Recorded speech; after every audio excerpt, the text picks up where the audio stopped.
Əgər sizə 3 iş desəm, tapa bilərsinizmi hansı peşə sahibləri bu işlərlə məşğul olur?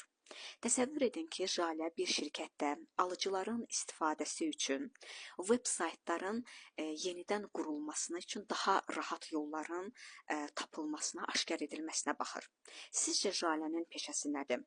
Proqramist, dizayner, yoxsa psixoloq? Təsəvvür edin ki, Rasim məhkəmə prosedurlarında şahidlərə necə çıxış etməsini öyrədir və ya hüquqşünaslara sübutları nə şəkildə təqdim etmək lazımdır, hansı şəkildə, nə sözlərdən istifadə etmək, nəyi, hansı yollara əl atmaq, hansı yollardan istifadə etmək və s. Sizcə Rasimin peşəsi nədir? O hüquqşünasdır, polisdir, yoxsa psixoloqdur?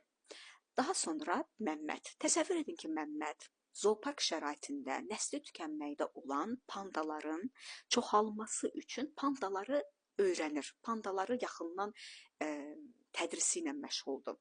Sizcə Məmməd kimdir? Zooloq, bioloq, yoxsa psixoloq? Videonu saxlayın və cavablarınızı verin. Daha sonra video yenidən qayıdın.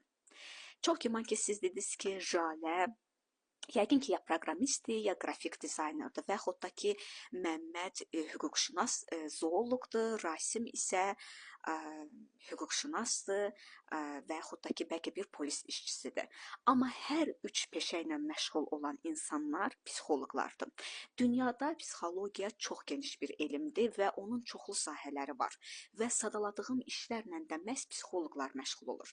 Azərbaycanda psixologiya çox yeni bir sahə olduğu üçün və ümumiyyətlə oturuşmamış sahə olduğu üçün psixoloq deyəndə ancaq müəyyən iki insanın arasında olan psixoterapevtik münasibətlər nəzərdə tutulur. Xüsusən də şablon mövzulara toxunan insanlar, qadın, kişi, özgüvən, uşaqlıq travmaları və təəssüf ki, bu mövzulara da elmi şəkildə deyil, bu mövzuları istismar edərək, insanların emosiyalarından, duyğularından istifadə edərək yanaşan insanlar nəzərdə tutulur.